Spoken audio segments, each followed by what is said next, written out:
नमस्कार। आज का वीडियो मुगलकालीन चित्रकला पर आधारित है। तो चलिए शुरुआत करते हैं। कौन सा शासक के टाइम कौन से चित्रकार थे। सबसे पहले बात करते हैं हुमायूं के टाइम। हुमायूं के टाइम जो थे ख्वाजा मीर सैयद अली और अब्दुल समद थे।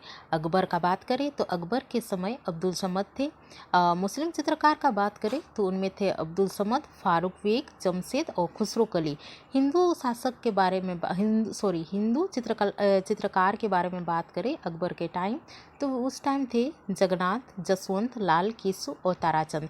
अब आते हैं जहांगीर के बारे में। जहांगीर के समय चित्रकार के बारे में तो उनके टाइम थे समकंद के मोहम्मद नासिर, उस्ताद मंसूर, आगा खां और आगा रजा और अब्दुल हसन और गोवर्धन मनोहर, तुलसी माधव और विशन दास थे। शाहजहां की बात करें तो उनके टाइम चित्रकार थे फ़कीर उल्लाह, मीर हासिम और अनूप और चिता। तो चलिए आगे बढ़ते हैं और देख लेते हैं मुगल कालीन चित्रकला के बारे में। 1526 ईस्वी में मुगल शासन की स्थापना से चित्रकला को नया जीवन मिलता है। हालांकि कुरान में चित्रकला का कोई स्थान नहीं है था, फिर भी मुगल शासकों ने चित्रकला का संरक्षण किया। जहांगीर का शासनकाल चित्रकला का स्वर्ण युग माना जाता है और मुगल चित्रकला में ईरानी प्रभाव अधिक था। तो चलिए बात करते हैं कि कौन से शासक के अधीन चित्रकला कैसी थी। सबसे पहले बात करते हैं बाबर के अधीन चित्रकला।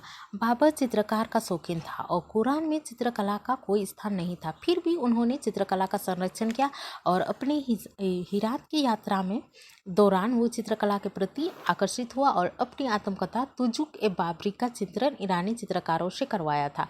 अब देख लेते हैं हुमायूं के अधीन चित्रकला।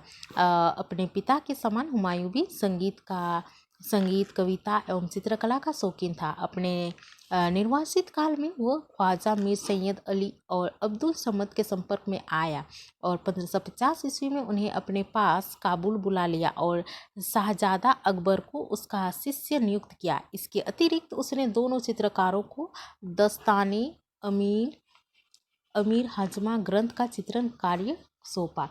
अब देख लेते हैं अकबर के अधीन चित्रकला। अकबर चित्रकला का बड़ा शौकीन था। उसने अब्दुल समद के नेतृत्व की चित्रकला का एक अलग विभाग स्थापित किया। उसके आदेश से फतेहपुर सीकरी पे महलों की दीवारों को सुंदर चित्रण से सजाया गया।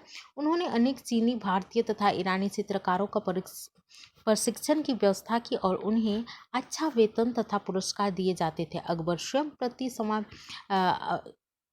प्रति समाप्त इन चित्रकार निरीक्षण करता था और उन्हें अच्छे चित्र के लिए पुरस्कृत और प्रोत्साहन करता था। अकबर ने लगभग 100 से अधिक चित्रकारों को संरक्षण प्रदान किया था। इसमें मुस्लिम चित्रकार सिर्फ उन्हीं 3 या 4 ही थे। अब्दुल समद, फारूक बेग, जमशेद और खुसरो कुली प्रमुख मुस्लिम चित्रकार थे। जगन्नाथ, केशु, लाल, ताराचंद प्रसिद्ध हिंदू चित्रकार थे।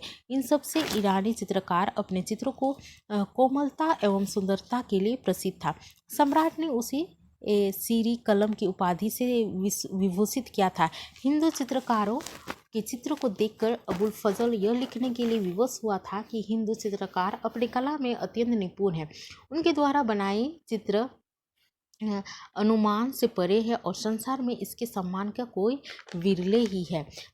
अब देख लेते हैं जहांगीर के अधीन चित्रकला। जहांगीर स्वयं एक चित्रकार था तथा कला का महान पारखी था।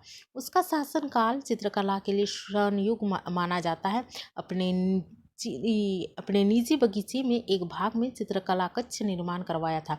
जहांगीर ने अनेक हिंदू और मुसलमान चित्रकारों को संरक्षण प्रदान किया और समरकंद के मोहम्मद नासिर, उस्ताद मंसूर, आगा रजा और उनके पुत्र अब्दुल हसन प्रमुख मुस्लिम चित्रकार थे। उस्ताद मंसूर एवं आगा रजा को जहांगीर ने नासिर सलार की उपाधि से विभूषित किया था।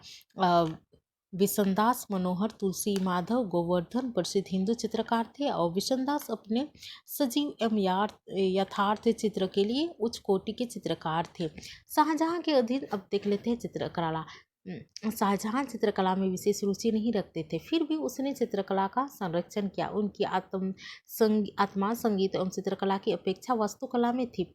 फ़कीर उल्लाह, मीर हासिम, अनूप और चिता प्रसिद्ध चित्रकार थे। और औरंगजेब के अधीन चित्रकला को देख लेते हैं। कट्टरपंथी औरंगजेब ने दरबार से सभी चित्रकारों को निकाल दिया। बीजापुर और गोलकुंडा के राजभवनों में बने चित्रों को एक साफ करवाया तथा सिकंदरा में अकबर के मकबरे में बना चित्र को भी साफ करवा दिया। अब भयभीत होकर उच्च कोटि के चित्रकार दिल्ली छोड़कर अवध, बंगाल, पटना तथा लखनऊ चले गए। मुगल कालीन, अब देख लेते हैं उनकी क्या विशेषता थी। मुगल कालीन चित्रकला में ईरानी प्रभाव अधिक था। कालांतर में मुगल चित्रकला के विषय और दृश्य भारतीय होते और हिंदू चित्रकारों को संख्या अधिक होती गई। मुगल कालीन चित्रकला का विषय जनसाधारण न होकर शाही दरबार से संबंधित हुआ करता था और राज दरबार, बादशाह के चित्र, उससे संबंधित घटनाएं, शाही जुलूस एवं राजकुमारों के जीवन से संबंधित था। मुगल कालीन चित्रकला सांसारिक एवं भौतिक विषय पर आधारित था। इसमें धार्मिक एवं आध्यात्मिक अभिव्यक्ति का कोई स्थान न था। मुगल चित्रकला में विभिन्न तत्वों एवं शैली का सम्मिश्रण था। इसमें प्राकृतिक सौंदर्य को बलपूर्वक आंकने का प्रयास किया गया है। मुगल काल में राजपूत चित्रकच्छ एवं चित्रकला का नामक दो अन्य इनमें मुगल काल में दो चित्रकला के लिए दो स्कूल बनाए गए थे। राजपूत चित्रकला का देख लेते हैं। इसका विकास जो है जयपुर में हुआ था और इसके विषय जनसाधारण, धार्मिक, आध्यात्मिक एवं प्राकृतिक से संबंधित है। कांगड़ा चित्रकला, इसका विकास 18वीं शताब्दी से उत्तर भारत में हुआ था। इसका विषय धार्मिक था। इसमें रामायण, महाभारत, रामलीला, रासलीला, कृष्ण लीला, हिंदू देवी देवता, शिव पार्वती, सीता राम, राधा कृष्ण तथा लोगों के सांस्कृतिक जीवन से संबंधित होता था। यह सत्य है कि मुगल चित्रकला सीमित एवं संकुचित वातावरण में विकसित हुआ, जबकि राजपूत एवं कांगड़ा चित्रकला स्वच्छ एवं स्वतंत्र वातावरण में विकसित हुआ। फलतः मुगल चित्रकला दरबारी चित्रकला थी और राजपूत एवं कांगड़ा चित्रकला धार्मिक, प्राकृतिक एवं जनसाधारण से संबंधित था। धन्यवाद।